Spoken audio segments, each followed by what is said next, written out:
Welcome to the Dental Team Podcast. I'm your host, Kira Dent, and I have this crazy idea that maybe I could combine a doctor and a team member's perspective because let's face it, dentistry can be a challenging profession with those two perspectives. I've been a dental assistant, treatment coordinator, scheduler, biller, office manager, regional manager, practice owner, and I have a team of traveling consultants where we have traveled to over 165 different offices coaching teams. Yep, we don't just understand you, we are you. Our mission is to positively impact the world of dental, and I believe that this podcast is the greatest way I can help elevate teams, grow VIP experiences, reduce stress, and create A-teams. Welcome to the Dental Team Podcast. Hello, Dental Team listeners. This is Kira, and today, guys, you are super lucky because today is consultant takeover. That's right. Today is going to be Brit and Dana, two of our incredible consultants, diving into financial treatment plan options. You guys, this is epic. There are so many gems in this podcast, and I cannot wait for you to learn from two of my favorite people. Guys, take notes, listen up, and as always, thanks for listening, and I'll catch you next time on the Dental Team Podcast. Hello, Dental A-Team listeners. This is Brittany, and you are here on the Dental A-Team Consultant Takeover, where us traveling consultants take over the mic. We come to the podcast to share tips and tricks from offices we're working with, from teams we see on the road, all the fun things from consultants. And guys, we are lucky today. You've got me, Brittany, whatever you want, either one. I'll answer to both. And we've got the amazing Dana joining us today as well. Welcome, Dana. Hi, thanks for having me, Britt. Yeah, I always love when I get to spend time with Dana, especially on the podcast, because Dana has so much fantastic knowledge that I feel like I learn something every time. So you guys, you should be excited. And we kind of pull in things that we've got from clients, things that have been going on, things that are relevant that hopefully can help you guys, our listeners as well. So Dana, what have you been up to lately? What are some topics you've heard from clients?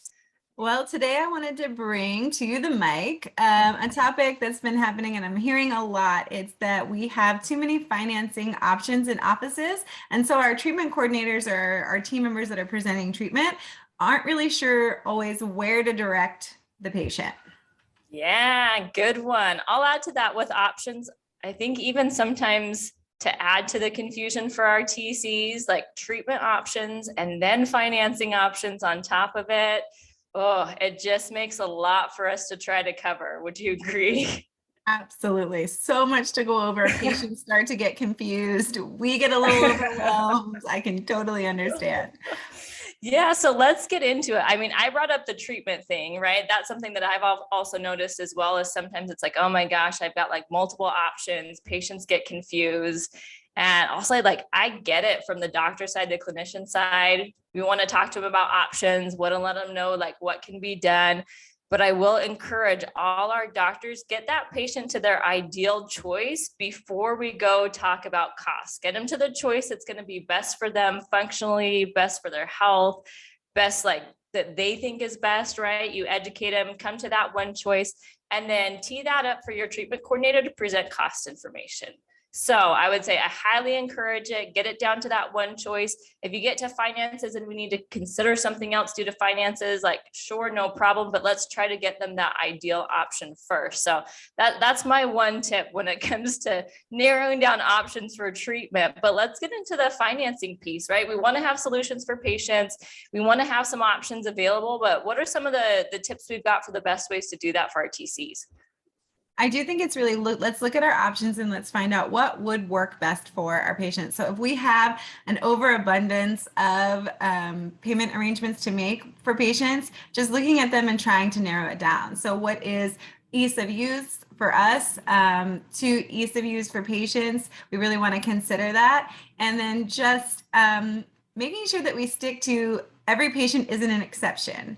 And I see that keep happening, right? We have these choices and then it's like, well, if you pay by check, you get an 8% discount. If you pay in full, you get a 10% discount. So there's always an exception oftentimes to financing. And that does make it difficult on our treatment coordinators.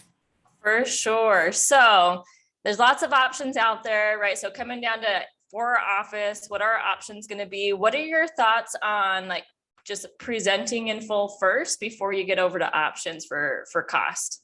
Yeah, I think that's a really great point, Britt. I think oftentimes we assume barriers for patients. So I'd say until a patient tells us that the full cost of treatment is too much for them or overwhelming for them, let's not put that barrier in front.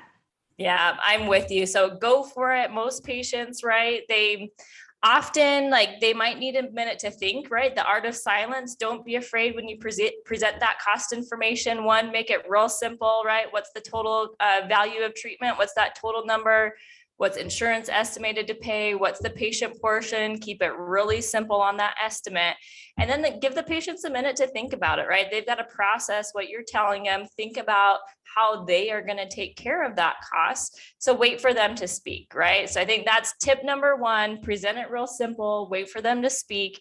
And then if there is a barrier and you know that barrier is cost, it's not finding the time to schedule, it's not I don't know, whatever. I've got to check with, my husband's schedule. That's a common one that comes up. Just work on getting them scheduled. Don't present a different financial option until you know it's truly a financial concern, right? And then have your set options that you can present to them and let them know, all right, if it is cost, let's present, here's our solutions. Have it a set thing. Don't make exceptions. I love Dana's point. Don't make exceptions and be really confident. And Dana, as a treatment coordinator, let me ask you this question. Were you super confident the first time you went through, presented new financing options? Are you guys sick of trying to figure it out on your own? I know I am. When I'm trying to run a business, sometimes I just think there's got to be a better way to do this. And so for me, my answer has been to find someone who's done it and does it really, really, really well. I'm talking the best of the best of the best. I want someone who's been in my shoes, somebody who understands what I'm going through. When I was looking for the consulting business, I found a coach who literally has run a consulting business. Well, that seems like the perfect fit. So you guys, right now, we have a few spaces open in our Platinum Consulting. That is in the consulting where we actually come to your practice. We help you get systems implemented. We don't just tell you what systems to implement. We actually implement them with you and for you. You guys, it is one of the best investments I have ever made is to hire a coach who understands the business I'm in, who's lived it, who's done it. And that's what we in the Dental team do. We literally physically fly to you. So if you're sick of trying to figure it out on your own, if you just want somebody who understands you, join our Platinum. I'd love to have you. I'd love to have our consulting team come out and see you, be in your office, be with your team, and truly help you get onto the easy path of dentistry. It doesn't have to be hard. So join us in the Platinum. We'd love to have you. No, absolutely not. It definitely takes practice and consistency on this. And I think when we have streamlined, right, when we have choices, and I'd say maximum, I prefer 3. I think 3 is a good balance, right? It gives patients choices, but it also gives us easy directions to point them. But no, the confidence grows, right? It takes practice. So, right, anything new is uncomfortable at first, and that's okay. Practice with your team members, get real confident in the financing options you have to offer, and get real confident working within those bounds, right? So that you don't feel stressed and you're like, oh no, I've got to come up with a different solution that's not within these ones. No, just work on holding back there, know what you've got, be comfortable working within it, and your confidence will come. And ultimately, I am presenting solutions, right, to a patient. Is it my job as a treatment coordinator to pick the solution that's best for them? No, I think it's just to guide them with their options. Exactly. Present the options. I think that's another place where often we can get caught up is I take kind of a little bit of ownership on it. Like it's my job to make this happen. And yes, it's my job to present it as clear as possible, give them all their options. And then from there, it's on the patient to choose what's going to work best for them. Yeah, okay. Absolutely. All right, Dana, any other tips that you have when it comes to kind of streamlining this presentation, when it comes to treatment, getting to the point where we're really like streamlined, we've got a few options, we're confident, we're not making exceptions? Anything else you want to bring up today? And the only tip I have too is really just starting in the back. And that is if you guys have treatment coordinators and you have people that are really good at talking about financing with patients, guiding them, let them be the ones to do it. Oftentimes finances start to be brought up in the back, and I'm going to have Brit jump in. She is our fantastic treatment coordinator. She is our numbers whiz, and she's going to put the perfect plan together for you. Yeah, good point. Definitely a good tip. Clinical team, don't step in it. Don't get yourselves in trouble when it comes to cost. Present what's best for that patient, and then let the treatment coordinator take it from there. I love it. All right, so some things just to wrap up today that we talked about. First, case acceptance starts in the back, right? So make sure we narrow it down to that option that is best for the patient in the back with the clinical team before we start to talk about costs. And clinical team, leave all that cost information up to your treatment coordinator who lives in that world, who's ready to go, can confidently present to that patient. So make sure we've got that option narrowed down. Don't talk about costs on the clinical end. And then TCs, just make sure we're super clear, right? Presenting very simply numbers, total value of treatment, estimated insurance payment, estimated patient portion, and then let them think about it. The art of silence, right? Wait for them to speak because they've got to process the information that was just given to them. Let them speak first. And then once you dig into what's holding them back, if something is holding them back, wait until you know truly it is the cost that's holding them back, and then come in with your set financing options that are really simple for the patient to understand, simple for treatment coordinators to explain. Each office, if you don't have your set payment options of what your office offers, this is your call to action. Go do it, figure out what those options are, make sure it's really simple. I don't know about you, Dana, but I'm usually like three or less payment options. Don't go above 3. So nail down those payment options, and then practice, and be confident about it. Keep it simple, be confident. You've got it, you'll rock it, and you'll find those solutions for patients that you can offer up, and then let the patient make their decision. Ultimately, it's up to them to figure out how within their finances they're going to make that happen with the options you have given them. So awesome. Dana, anything else you want to add? No, I think you wrapped it up perfect. Okay, perfect. All right, Dental A Team listeners. So you got some tips from your consultants today in the consultant takeover. Let's go ahead and wrap this up.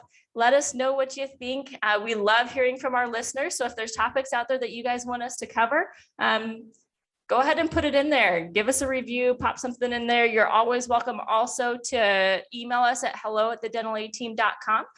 Send us, podcast requests, topics you want us to cover. If we can help you more in your office with this and many other things that are kind of in our back pocket, we love hearing from you. We love helping offices. We love working with our offices. So don't be afraid to reach out to us. And guys, we love doing these podcasts. We hope it's helpful for you.